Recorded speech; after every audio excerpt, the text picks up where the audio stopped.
sudah dicintai oleh Allah. Karena pergaulan yang luar biasa merusak. Ya.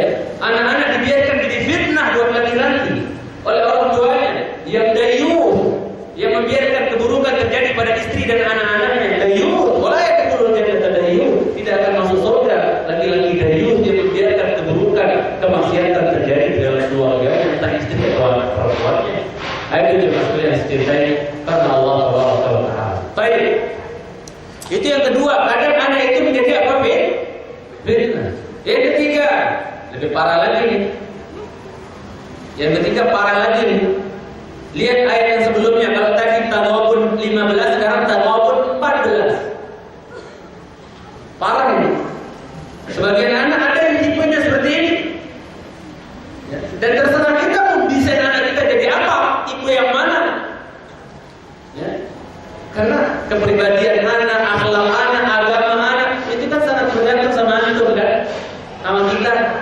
Dalam hadis Bukhari apa Rasulullah sabdakan, "Kullu mauludin yuladu 'ala fitrah." Semua anak dilahirkan di atas fitrah Islam. Baik. Ya.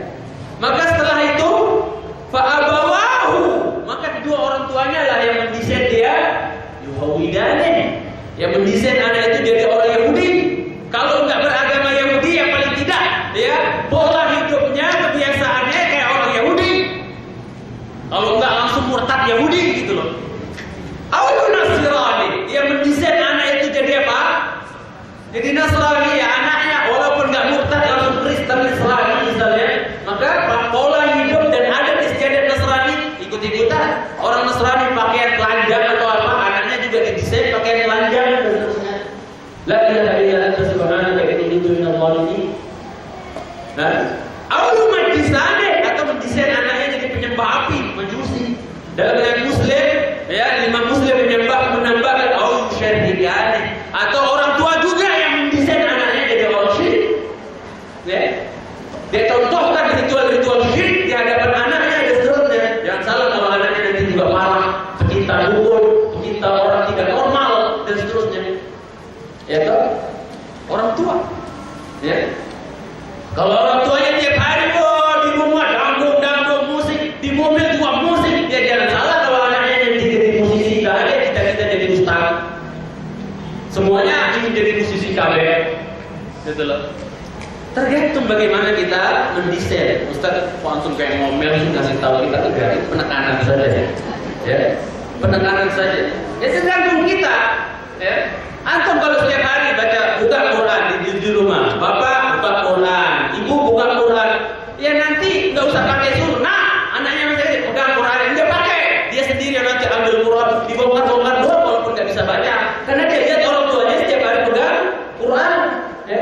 Kalau dia lihat ibunya rajin sholat, nanti dia nungging-nungging bolak-balik dan seterusnya, walaupun dia nggak kedong ilmu apaan, yang penting dia ikut dulu. Ini proses. Ya. Sesuai anak itu tergantung bagaimana kita pola dia di rumah kita, bagaimana kita didik dia dan seterusnya. Tapi kalau setiap hari kalau yang ibunya ya jangan salah, bapaknya juga kareko kalau jangan salah, bapak nyawer-nyaweran jangan salah, nanti kalau anaknya lebih parah. Mafil abah. Apa yang biasanya ada pada dua orang tua itu juga yang ada pada anak. Langka ya jauh dari orang tuanya. Langka ada tapi jarang. Ya, ada ya gembongnya preman atau gembongnya maling, anaknya soleh atau soleh ada, tapi langka gitu kan. Biasanya agak jauh dari orang tuanya. Itu jemaah sekalian yang saya cintai karena Allah Taala. Apa tipe anak yang ketiga? Inna min azwajikum wa auladikum adu. Apa arti adu? Musuh. Dan betapa banyak anak yang menancapkan ombak permusuhan dengan orang tua. Jadi anak itu jadi musuh buat orang tua. Ya. Jadi kita mau jadikan yang mana anak ini? Itu dia masalah seperti tadi. Ada pun yang terakhir yang keempat, dan ini cita-cita saya dan cita-cita kita semua insyaallah taala. Ada pun yang keempat, ada tipe anak yang Al-Furqan surah 25 ayat 74. Saya maunya yang kayak gini aja. Ya. Dalam surah Al-Furqan ya ayat 74 surah 25. Ya, ada tipe anak yang menjadi qurratu ain. Ya. Qurratu ain bagi kedua orang tuanya. Coba lu lihat di situ doa Allah Subhanahu wa taala mengajarkan kita doa, Rabbana hab lana min azwajina wa dhurriyyatina.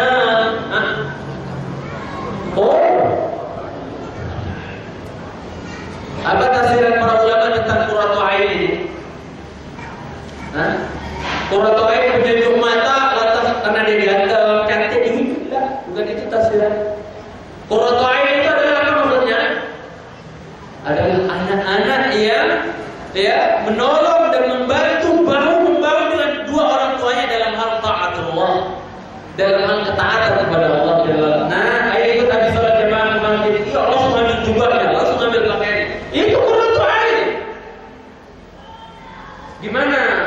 Ya, apa namanya? Beratnya betapa beratnya, betapa sedihnya kita, betapa beratnya setiap hari kita. Nah, ayo main apa? Kita salat jemaah dulu ke masjid. Wah, masih seru ini gamenya. Gimana perasaan itu? Entar dulu nembak-nembak belum selesai. Dan rata-rata kita memang, masya Allah ya, orang tua zalim memang, zalim kalau kita putus sama sekali mainan dari anak-anak kita. Wallahi walaupun saya berdakwah atau begini tuh, anak-anak saya biarkan mereka maksudnya kasih kesempatan untuk apa? Main, dan kita pilih permainannya apa? Jangan yang berbau mengajak kekerasan dan seterusnya. Kadang-kadang kita nggak kontrol. Lihat, kita nggak bisa pungkiri anak-anak itu memang alamnya alam main-main. Makan sambil main, harus lari kemana-kemana, ada sambil nyuapi, belajar dulu sambil main dan seterusnya. Semuanya serba main-main. Dan kita nggak bisa pungkiri karena alamnya mereka ya alam main-main, umuran-umuran SD dan seterusnya. Nggak bisa dipungkiri. Jangankan anak ustaz, jangankan anak kita, anak Nabi aja main. Siapa? Yakub alaihissalam, anak-anaknya ketika bilang, ya arsilhu ma'ana ghada'i yarta' wa yal'ab. Apa kata saudara-saudara Yusuf? Pak, biarin dong Yusuf ikut sama kami besok. Ngapain? Senang-senang sama yal'ab, main-main. Anak Nabi main-main. Dilarang sama Yakub? Enggak. Silahkan, enggak apa-apa. Tapi bagaimana? Ini yang kita lalaikan. Akhir ayat, wa inna lahu lahafizun. Kami akan kontrol, kami akan jaga. Kadang-kadang sebagian orang tua oke dibiarin anaknya main tapi nggak pakai kontrol. Wallahi kalau saya nanti prinsip saya boleh main sampai jam sekian, nggak mau berhenti main, keluar dong. Ya, hanya ancaman walaupun nggak beneran gitu kan. Hanya ancaman ringan. Sampai jam sekian boleh main anak ya, jam sekian harus istirahat, jam sekian harus belajar. Jadi kita punya pola di rumah itu, jangan bebas seenaknya anak-anak itu. Kan kita kan presiden kata Allah dalam rumah tangga, itu bapak. Allah itu ra'i di ahli, wa huwa mas'ulun an ra'iyatihi. Jangan sangka bagaimana kita mengatur anak kita, mempola anak kita di rumah, itu akan ditanya sama Allah nanti di hari kiamat. Apa semua waktu anakmu itu kamu biarkan untuk main game sampai jam 12 malam, sampai jam 1 malam masih asyik di kamarnya main game, orang tuanya ngorok dan sudah terserah anak saya mau nonton apa, kayak di kamarnya main apa, tanpa kontrol. Pagi-pagi susah dibangun sholat subuh, pagi-pagi susah disuruh sekolah. Kenapa? Nggak ada kontrol, nggak punya pola, nggak punya aturan di rumah. Rumah tangga itu kan negara kecil yang punya aturan juga. Itulah. Jam sekian main apa nak? Main kasih permainan apa? Ya, emang alamnya mereka. Dari jam sekian stop. Punya jadwal. Kalau enggak, bikin ikut ringan gitu. Nah, hukuman-hukuman ringan, ya, yang sifatnya menggertak dan seterusnya. Sehingga dengan demikian nanti kita sendiri yang akan menuai hasilnya jemaah sekalian. Namun kadang-kadang kita, oke, kon orang Nabi yang banyak anak-anaknya main, gak dilarang, gak apa-apa kali Pak Ustaz. Iya, tapi kita melalaikan akhir ayat wa inna lahu lahafizun. Kami akan kontrol. Ini yang masalahnya, kita kurang kontrol kadang-kadang. Anak-anak kita main di warnet atau apa dan seterusnya. Yang namanya anak-anak apalagi sudah umur puber, hati-hati. Kalau kita nggak kontrol, bablas akan jadi fitnah buat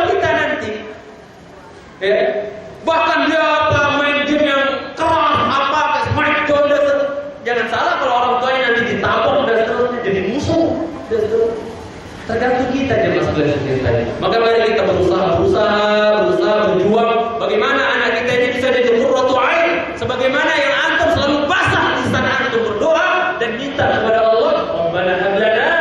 Apa enggak sih doanya? Kalau enggak apa saya pulang. Apa? Rabbana hab lana min azwajina wa dzurriyyatina. Apa? Waj'alna lil.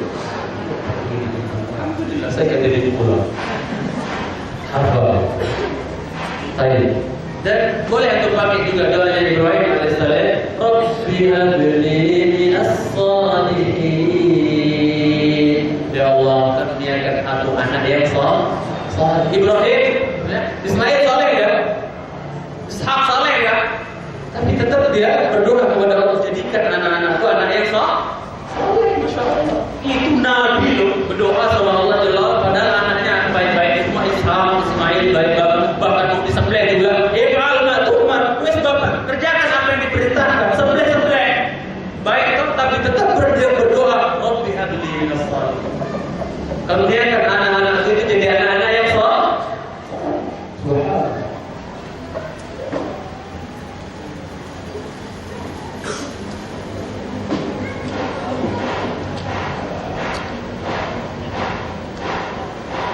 Sebagai tasjid atau sokongan atau motivasi buat antum, buat kita semua, buat saya, kita semua, sebagai motivasi agar kita semakin semangat untuk mendidik anak kita dengan tarbiyah yang baik. Saya terlalu kasar kan sama antum ngomongnya? Tidak ya, biasa saja kan? Ini ngomong saya kayak gini, ini orang ngomong, jadi maaf, biasanya tidak bisa begitu. Sebagai motivasi buat kita semua jemaah yang saya cintai karena Allah Subhanahu wa taala. Antum tolong buka surat At-Tur, surat 52 ayat 21. At-Tur, surat 52 ayat 21. Ini jadi motivasi bagi kita bahwa subhanallah ya, sebelum nanti kalau ada sisa waktu, kita ingin terapkan gimana sih trik-trik dalam mendidik anak itu supaya anak itu insya Allah jadi anak yang nurut, soleh, taat, soleh. Gimana sih caranya? Mudah-mudahan ada sisa waktu ya. Dan ini panjang sekali. Kalau kita mau bahas sebenarnya berkajian-kajian baru akan selesai. Ya, panjang. Masalah ini menunjukkan Islam ini begitu luar biasa ya. Ngurus masalah anak aja, waduh, gak selesai-selesai. Masya Allah. Ini menunjukkan sempurnanya Islam. Makanya bangga kita dengan Islam. Kenapa? Semuanya diurus, ketek aja diurus. Nggak boleh 40 hari lebih, nggak diapa-apain itu bulu-bulu semuanya. Maka ngantong dosa terus kita kalau 40 hari lewat biarin kayak mbah siapa gitu jenggotan keteknya dan seterusnya nggak diurus dan seterusnya. Ya, akhirnya kita masalah saja. Jadi menunjukkan Islam itu luar biasa. Masuknya sih jodoh jadi diatur. Subhanallah. Ya. Antum lihat dalam surat At-Tur surat 52 ayat 21 sebagai motivasi bagi kita. Ternyata subhanallah, kalau kita bisa dan mampu untuk mendesain anak-anak kita jadi qurratu ain yang taat kepada Allah Subhanahu wa taala, ya. Ya, jadi anak-anak yang berakhlak, jadi anak-anak yang beradab, subhanallah.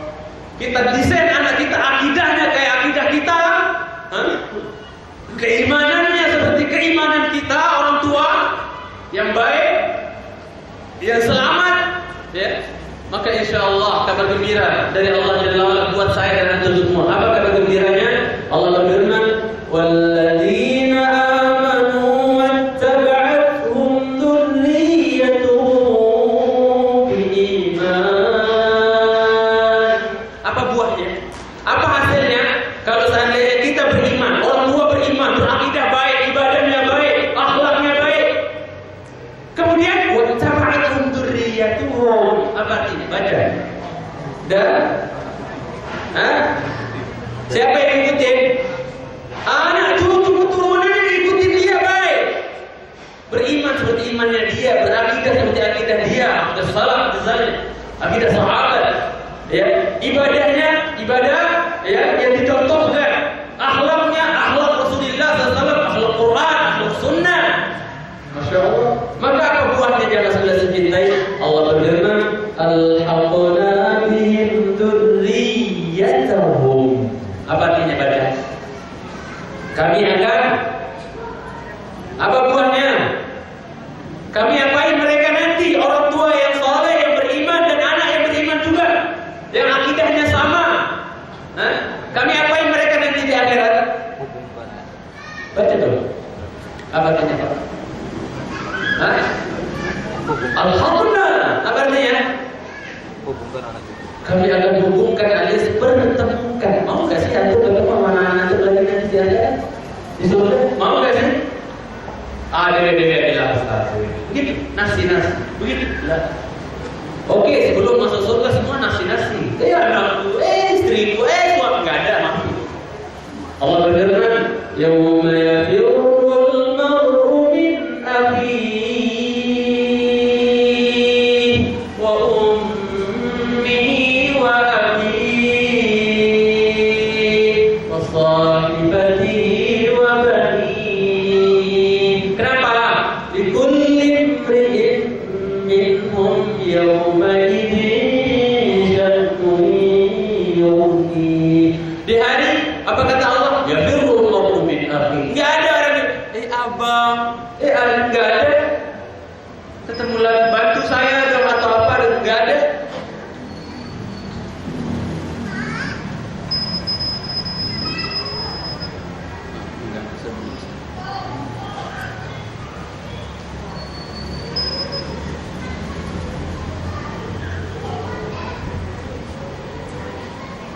Jadi tidak ada orang mengatakan yauma yafirul mar'u apa mengatakan saudaraku, wa ummihi wa abihi bapakku, ibuku, enggak ada. Ya.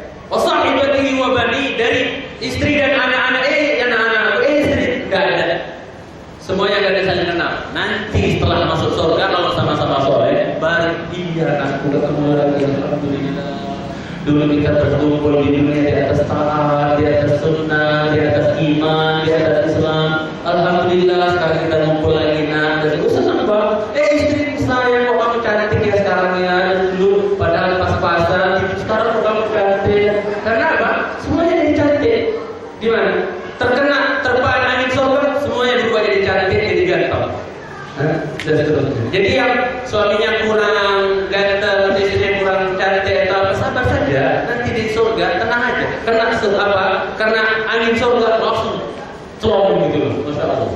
Jadi suaminya pergi ke pasar Jumat, kan di dalam hadis Muslim di surga itu ada pasar Jumat, suaminya pergi keluar ke pasar, terkena tiupan angin surga, langsung makin ganteng.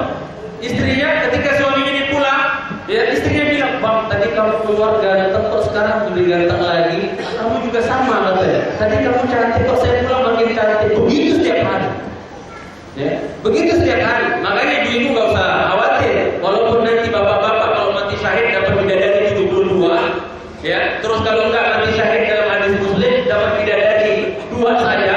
Jadi itu kalau mati syahid 72, gitu kan? Kalau enggak mati syahid 70-nya dibuang. 2 akan dapat dalam hadis Muslim, gitu kan? Dan tenang ibu-ibu, walaupun suaminya nyelempir ke bidadarinya, nanti ibu lihat sendiri, mana? Enggak ada cemburu. Karena Allah berfirman, "Wa naza'na ma fi sudurihim min ghil." Kami cabut rasa cemburu dari hati penduduk surga. Enggak ada cemburu-cemburuan. Ada jemaah salah dicintai. Dan ingat sebagai ibu-ibu lebih dicintai dan lebih cantik nanti dibandingkan bidadari surga. Jadi kalau Rasulullah mengibaratkan dalam hadis Ummu Salamah, kalau bidadari itu ibarat pakaian, kan kalau ibu-ibu mau kondangan nih, biasanya beli bahan atau apa itu, biasanya ada bahan dalamnya, lapisannya, ada bahan luar. Yang lebih bagus biasanya ada lebih mahal, bagian dalam atau luar? Yang luar lah, yang dalam ya sonoy aja gitu, yang penting melapis gitu kan. Kata Rasulullah, bidadari itu nanti dari segi kecantikan ibarat lapisan dalam, tapi kalau ibu-ibu yang solehah masuk surga itu seperti lapisan luar yang bagus gitu. Sehingga ya kata para ulama ahli sunnah bahwasanya apa? Bidadari surga di hadapan para ibu-ibu nanti itu seperti pembantu di dunia. Jadi mereka kayak pembantu ibu saja. Jadi mereka lebih rendah kedudukannya dibandingkan ya ibu-ibu di hadapan suami. Ya itu ceritanya. Ya. Baik, kemudian saya mau tafsirkan sebagaimana tafsiran para ulama ayat ini yang mengatakan alhaqna bihim dzurriyyatahum. Tafsiran yang pertama adalah yang antum baca tadi, yaitu apa? Kalau anak itu imannya sama kayak bapak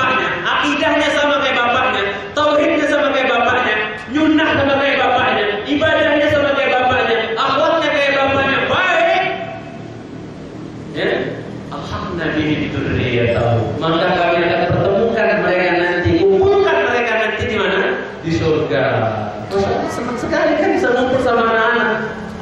Ya. Makanya itu supaya termotivasi untuk mendesain anak kita jadi qurratu ain, taat, soleh, soleha. Itu apa?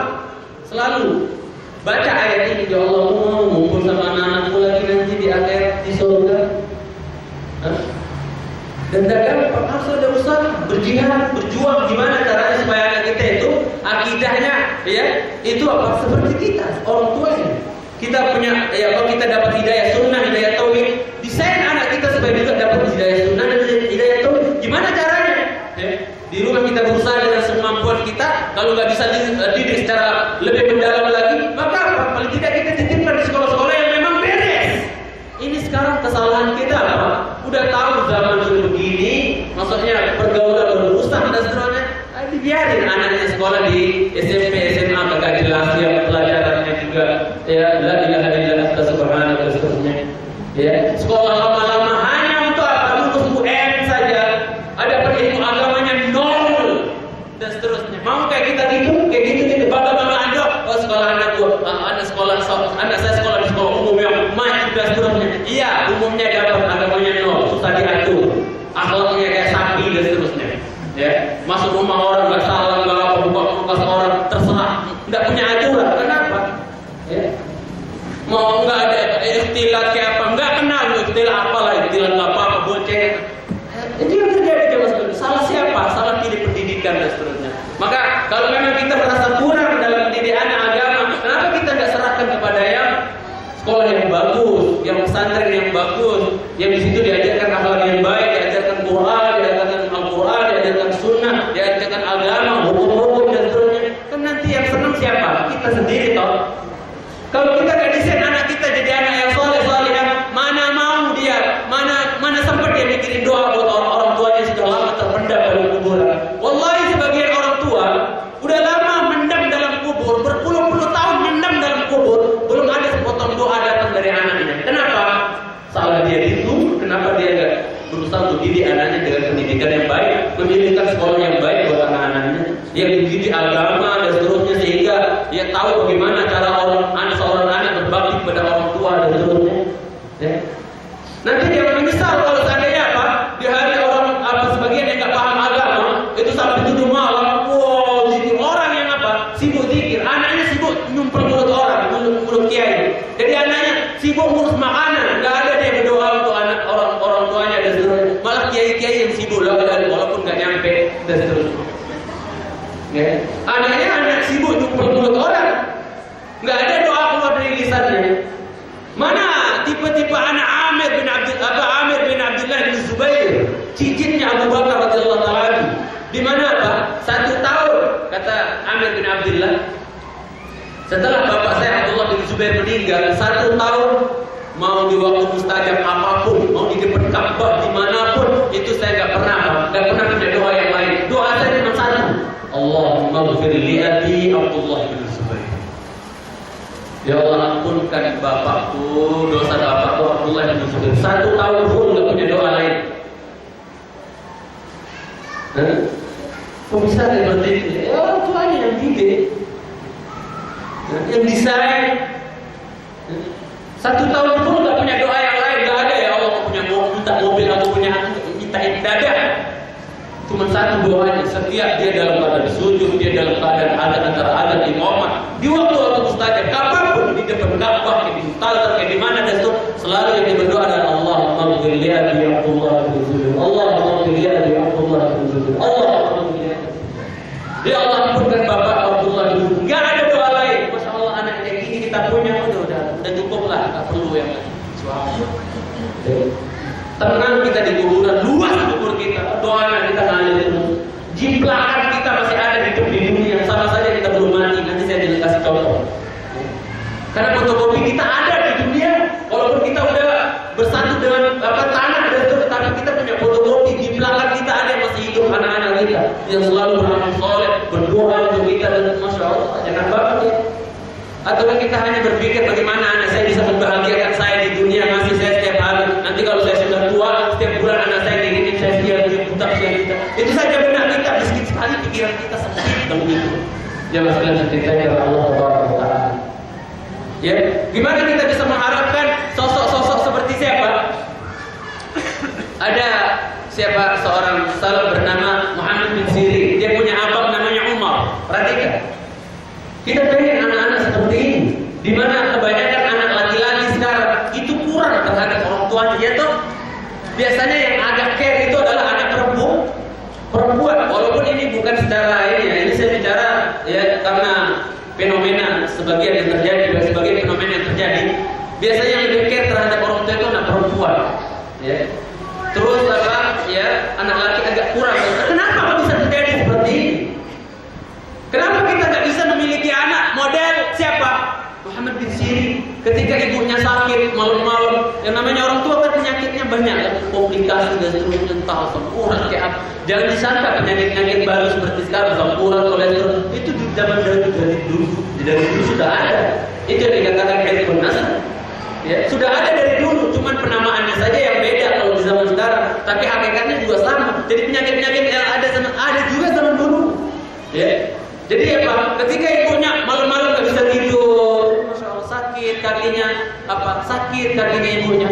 Maka apa? Muhammad bin Sirin apa yang dilakukan dia masalah itu? Sibuk menjijit kaki ibu. Ya. Sepanjang malam ibunya beristirahat sakit, nyeri, dia sibuk ngurutin apa? Kaki ibundanya, abang kandungnya Umar. Sepanjang malam salat malam. Apa kata dia ngomong? Ya Allah, ya Allah, jadikanlah ya baktiku kepada ibuku ini dengan aku memijit ibu saya sepanjang malam itu lebih pahalanya dibandingkan sholat malamnya kakak saya Umar. Itu doa dia. Kira-kira dikabulkan kayak ini? Oh iya jelas. Sholat sunat hukumnya? Sholat sunat malam tahajud hukumnya? Wajib ya.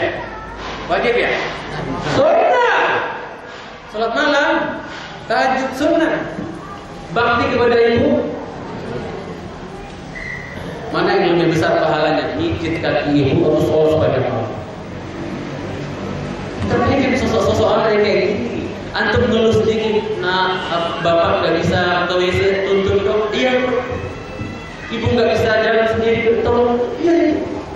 Paling kayaknya jorok, nanti nggak mau yang lain aja saya pakai cucu. Ya Allah. Dulu orang tua kita pernah jorok, bilang kamu kayaknya sepuh. Pernah jorok gini. Kita ingin sosok-sosok anak yang seperti ini. Ketika kita ada keluar sedikit tadi atau apa dan sebagainya, nah tolong bantu ibu atau bapak. Wallahi kalau kita ingat bagaimana kurangnya kita dalam berbakti kepada ibu bapak kita yang telah meninggal, mungkin pasti kita akan berlinangan air mata. Maksudnya mungkin tidak akan berhenti air mata kita menyesali bagaimana sikap kita dulu terhadap dua orang tua kita. Kurangnya bakti kita kepada mereka. Orang tua kita minta tolong apa-apa, masya Allah, entar sampai sejam 2 jam. Subhanallah. Ayat yang maka jangan salah juga kalau seandainya anak kita memperlakukan kita sebagaimana kita memperlakukan orang tua kita dulu, jangan salah. Ya. Al-jazaa min jinsil amal. Biasanya perbuatan balasan itu sesuai dengan perbuatan. Ayat yang saya cintai kepada Allah Subhanahu wa taala. Akwa ya. Saya punya keyakinan tersendiri tentang akwa. Jadi saya sudah talak baik tentang akwa. Jadi bikin bego ya, bikin tulang anak-anak kita lemah, ropos dan seterusnya. Kita punya orang Yahudi mana mungkin? Kalau taruh kita Yahudi wala Nasara. Enak banget kita dikasih minum begitu saja tanpa ditaruh apa di dalamnya. Enak banget ya. Nggak ada itu mereka segala macam cara yang akan tempuh demi supaya anak-anak muslim itu bodoh, lemah fisik, lemah otaknya. Begitulah sekarang. Banyak konsumsi yang bikin anak-anak kita susah diatur dan bodoh. Itu orangnya. Makanya setelah saya tahu ilmu tentang aqua ini, langsung tobat langsung bangga mau saya. Mending gua masak dewe di rumah itu. Bagian orang kan hanya bangga-banggaan saja minum aqua. Gua aqua loh minum. Nggak tahu disiksa anaknya pada. Anak nggak perlu ngomong lah, itu mencari sendiri lah. Baik. Dan saya langsung mengadakan penelitian langsung. Saya dulu di Bandung mengadakan pemeriksaan langsung pakai alat Jepang yang canggih, insyaallah. Semua air kemasan itu tak cek, ternyata yang paling parah kayak limbah Ciliwung itu aqua paling parah. Tapi benih kelihatannya bahkan karena ingin supaya orang Islam semakin percaya terhadap aqua ini, dibawalah pemain bola Islam jadi apanya? Jadi iklannya siapa tuh? Zidane. Orang Islam kok, wow, keren. Ditipu di mata kita. Seperti itu. Ya. Kemudian yang Rasulullah ceritakan Allah Jalla wa Ala. Tafsir yang pertama kita kembali. Tafsir yang pertama tadi yang antum baca. Kami akan kumpulkan mereka dengan kedua orang tua mereka, dengan anak-anak mereka nanti di surga. Tafsir yang kedua maknanya alhaqna bihim dzurriyyatahum. Maknanya begini kata para ulama tafsir. Maknanya adalah apa? Kalau anak yang kita desain jadi anak soleh itu apa? Ketika dia beramal, dia kan punya catatan amal juga kan? Ya kan? Semua orang punya catatan amal kan Pak ya? Yang nanti imma diberi tangan kanan, imma diberi tangan kiri atau dari belakang. Paham kan? Semua kita punya catatan amal. Ketika anak kita yang kita desain jadi anak yang soleh itu beramal soleh, dicatat nggak di sini di catatan amalnya oleh malaikat? Dicatat nggak? Termaktub tidak? Iya, tercatat. Masya Allah ya. Di antara tafsir alhamna bihim dzurriyyatahum, kami ikut sertakan anak-anak mereka ay amalahum. Kami ikut sertakan amalan anak-anak mereka itu ke amalan mereka. Maksudnya kata para ulama tafsir, kalau anak kita yang soleh itu beramal soleh, blok dicatat. Si fulan, anaknya si fulan beramal soleh, ini dapat pahala sekian.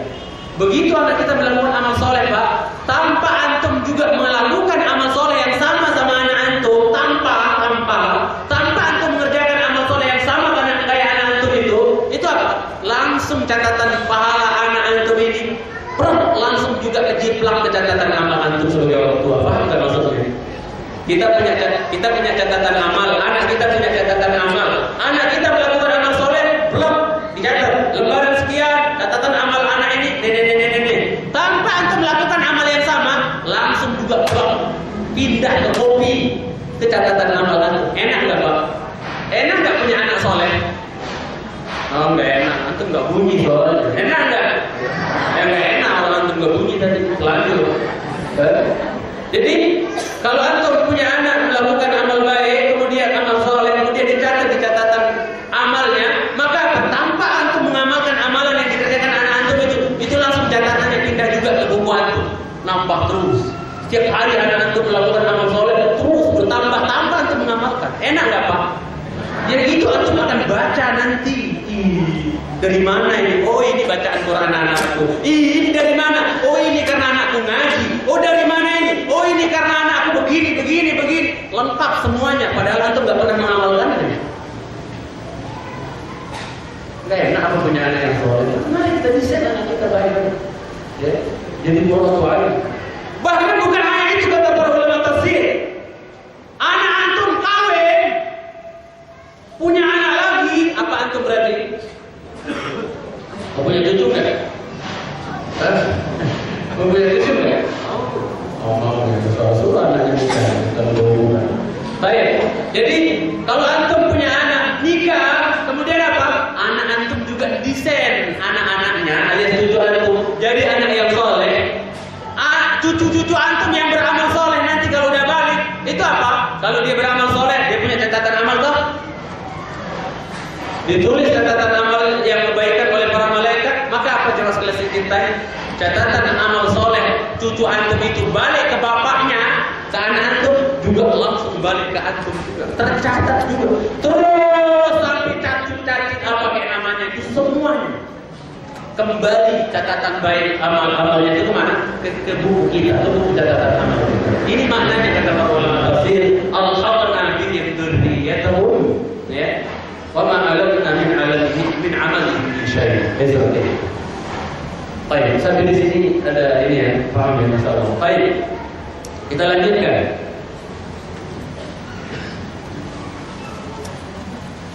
Saya langsung mungkin di sisa waktu yang ada ya. Ini sebenarnya masih banyak mukadimahnya ini belum selesai. Ya, saya langsung saja kita melihat bagaimana sih metode yang baik dalam mendidik anak itu, biar anak itu bisa kayak kita, mengikuti jejak kita. Jadi anak yang baik, yang soleh. Gimana sih caranya? Ala didikan Rasulullah itu gimana? Didikan ala Rasulullah itu gimana sih? Antum lebih percaya ahli pendidikan siapa yang paling terkenal ahli pendidikan di sini? Di Indonesia siapa yang paling terkenal gitu? Oh, siapa? Antum lebih Kak Seto namanya ya. Antum lebih percaya sama Kak Seto atau lebih percaya kepada Muhammad Sallallahu Alaihi Wasallam? Mana? Antum lebih yakin dengan trik-trik pendidikan atau metode pendidikan Kak Seto atau apa? Pendidikan trik-trik pendidikan Rasulullah Sallallahu Alaihi Wasallam. Percaya mana? Allah Rasulullah kolot kali ya Rasulullah dalam bahasa kolot keren. Kalau saya bilang yang dibikin sekarang itu malah yang lebih kolot dibandingkan apa? Sampai-sampai kan sebagian metode pendidikan sekarang ada yang katanya walaupun itu anak masih di dalam kandungan itu sering-sering dengerin musik, atau nanti kalau sudah lahir masih kecil sering-sering dengerin musik, nanti anak itu apa katanya? Kalau saya nanti anak itu gila saja. Ada kan metode kayak gitu, Pak? Ada kan ini kan sekarang supaya anak itu kenapa katanya, Pak?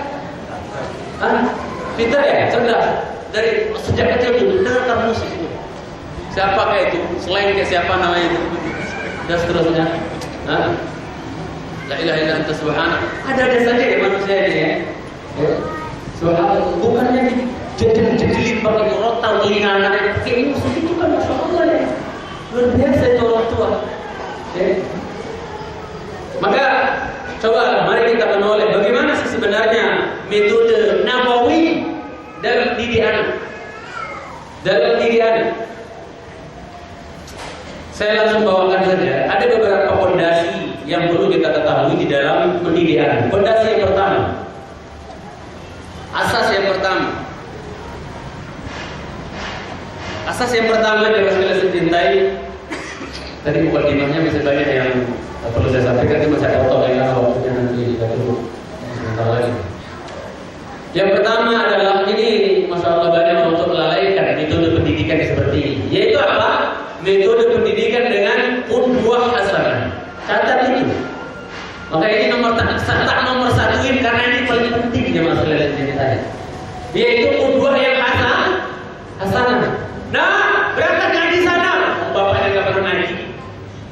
Nah, sholat ke masjid, bapaknya ginian di rumah di bawah sini. Ya. Itu qudwah hasanah yang namanya ya. Ya baik ya. Suruh anaknya baik, tapi yang dulu kagak baik. Allah berfirman, "Atamuruna an-nasa bil birri wa tansawna anfusakum wa antum tatluna al-kitaba afala ta'qilun." Apakah kalian memerintahkan manusia melakukan kebaikan, termasuk anak kita manusia? Apa kalian suruh mereka berbuat baik, tapi diri kalian sendiri kalian lupakan? Ya. Diri kalian sendiri kalian lupakan. Padahal kalian membaca Alkitab, kalian punya ilmunya. Ya. Apa kata ilmu? Apa kalian tidak punya akal? Kata Allah Subhanahu Wa Taala. Berarti nggak masuk akal, gitu loh. Ya, nggak masuk akal. Ada orang tua semangat suruh anaknya baik, dirinya sendiri bejat. Mohon maaf, bahasa saya kasar. Ya. Tidak masuk akal. Maka Allah katakan di akhir ayat, apalah ta'qilun, kalian nggak punya akal apa? Nyuruh manusia berbuat baik dirinya sendiri, ada. Iya. Contoh kecil saja, sebagian orang tua. Contoh, ada sebagian ilustrasi saja. Ada orang, Assalamualaikum. Apa kata? Itu kayaknya suara itu tuh, suara tetangga yang mau nagih utang itu bahaya. Ini saya belum punya bayar. Apa dia bilang sama anaknya? Tolong ke depan, bilang bapak yang nggak ada. Padahal bapaknya tidak sabar. Kira-kira apa yang ada di pikiran anak? Bapak mau ngajarin bohong ya. Jangan salahkan kalau anaknya antum suka bohongin antum. Dari mana kau lambat pulangnya? Adalah belajar atau pada main game atau apa online. Jangan sampai Allah yang juga ada apa? Nilainya nggak benar, ngajarin bohong. Bilang bapak lagi keluar rumah padahal bapak takut ditanya hutang dan sebagainya. Ada kata lain. Nah, kalau kamu ketahuan sama bapak merokok, awas ya, awasnya 1000 kali. Tapi begitu ya kamu udah mungkin habis makan atau makan siang, biasanya kan orang habis makan itu apa? Apa yang dia cari? Nah, kenal dia yang dia cari, dia kan? Kenal yang dia cari? Ya. Bahkan ada yang sadis. Anak kemarin kebetulan yang buat istri ngajak makan di tempat makan, Masya Allah. Itu apa? Ada anak muda itu mandi, nggak tahu buang hajat sambil apa? Sambil merokok. Makanya saya masuk itu sambil begini kan. Sambil begini dalam WC. Ya Allah, WC dijadikan tempat gitu. Suara. Makanya nih rokok ini Rasulullah sama yang jorok-jorok pas ya. Yang jorok-jorok tuh pas bisa gitu. Ya. Dan yang ajibnya semua orang kalau makan rata-rata kalau diingati pakai basmalah, mana ada orang merokok? Bismillah. Ada ya Pak? Nanti habis sudah dibuang, alhamdulillah alladzi. Begitu ada ya? Haji gitu. Begitu dia mau keluar, ada setinggal saya lihat apa ketika dia mau keluar, ternyata belum habis betul masuk lagi dia. Aduh, ini kan saya terburu-buru, udah ditunggu udah terusnya. Itu apa? Nunggu anak mau ke ke Hammam. Itu apa? Dia udah mau keluar, tapi tinggal sedikit rokoknya, masuk lagi dia. Tadi tinggal sedikit untuk tadi masuk lagi untuk melanjutin yang masih tersisa ya. Subhanallah, luar biasa ya.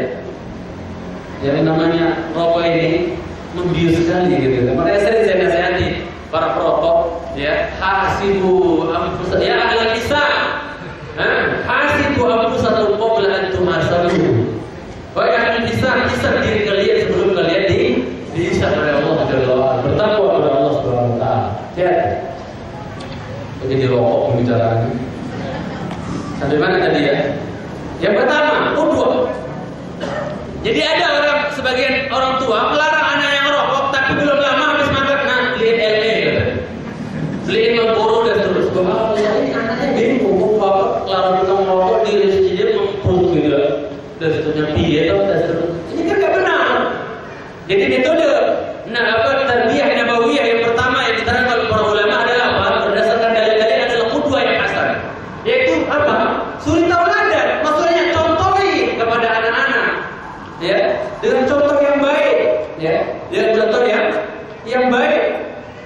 Karena sudah saya sampaikan hadisnya tadi bahwasanya apa? Orang tua lah yang mendesain anak itu entah dari Yahudi jadi Nasrani, jadi Majus, atau jadi syirik, atau akhlaknya buruk, orang tua. Itu jemaah sekalian saya cintai karena Allah Tabaraka wa Ta'ala. Saya mau kasih contoh bagi kita semua, yaitu memberikan qudwah kepada anak dalam hal apa? Dalam hal kejujuran. Tolong orang tua jangan pernah bohong.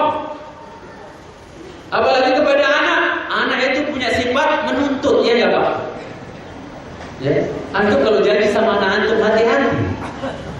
Nanti pokoknya kalau bapak beli ini, antum enggak beliin tiap hari bapak katanya mau mana, ya kan? Nuntut.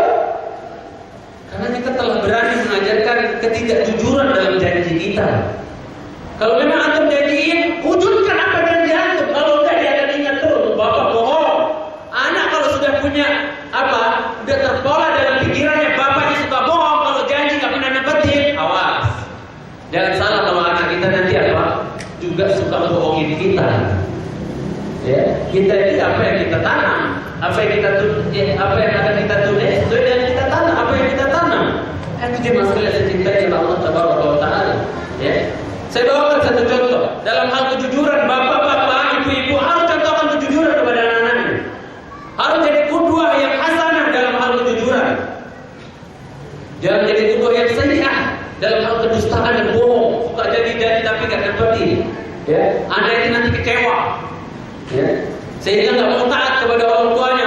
Ngapain malas bapak jadi bohong, ibu juga begini. Jangan salah. Ya. Maka jangan salah saya cintai. Saya bawakan satu hadis menunjukkan bahwasanya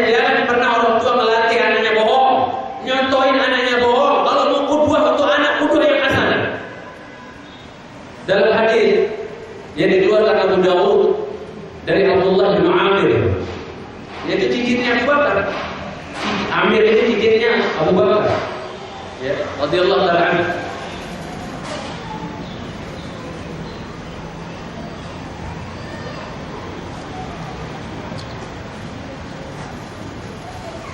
Dia berkata, cerita ini anak kecil yang cerita nih Pak, bocah yang cerita. Da'atni ummi yawman, suatu hari mamaku manggil aku. Ya Amir ta'ala ya bunai. Panggil. Dipanggil oleh mamaku. Wa Rasulullah SAW qa'idan di baitina. Rasulullah SAW lagi ziarah di rumah kami, duduk di rumah kami. Biasa yang namanya ibu kalau ada orang soleh datang ke rumahnya pengen anaknya itu berada di sekitarnya, gitu kan? Dekat sama orang soleh. Ada ustaz datang ke rumah lo, sini kamu jangan pergi, nanti nanya sama ustaz, kamu salaman sama ustaz, kamu ya negur ustaz ya, minta doa sama ustaz. Biasanya gitu kan orang tua kan? Ini juga begitu. Rasulullah manusia paling soleh sedunia datang ke rumah ibunya Amir. Otomatis apa? Orang paling soleh di dunia datang, masa anak kabur pergi main. Entar dulu, betul sama orang soleh dulu, tetap soleh ya. Rasulullah SAW. Dipanggillah aku sama umiku, sama ibuku. Faqala ta'ala utik. Nah ini triknya ibunya. Ibunya Amir punya trik. Nah, sini pulang. Ibu mau kasih kamu sesuatu. Ibu mau kasih kamu sesuatu. Sama kayak nanti juga janji-janjikan sama anak ya. Nanti kalau kamu minta, ya bapak beli ini, ibu beli ini. Janji toh. Sama kayak ini. Nggak jauh berbeda. Dipanggil, ya sini nak. Ibu mau kasih kamu sesuatu. Kalau kamu datang, maksudnya, kalau kamu mau pulang, datang ke rumah pulang, ibu kasih kamu ini. Sama saja kan dengan kita yang janji-janjikan kepada anak kita. Nanti bapak beli kamu mobil-mobilan yang bisa jalan diri dan seterusnya misalnya. Sampai sekarang gak dibeli. Masya Allah ya. Dermawan banget bapak itu. Dipanggil anaknya, ta'ala utik. Amir sini nak, pulang nak. Ibu mau kasih kamu sesuatu. Maka pulanglah Amir. Radhiyallahu ta'ala anhu, masih bocah. Maka Rasulullah SAW nanya kepada ibunya Amir dengan dikatakan, ma aradti an tu'ti. Ibu Amir, kamu mau ngasih Amir apaan? Kamu panggil anak pulang main lagi seru-serunya main. Kamu panggil suruh pulang. Kamu mau kasih apaan? Kata para ulama, Ummu Amir manggil anaknya Amir supaya dekat dengan Rasulullah SAW, bisa mempelajari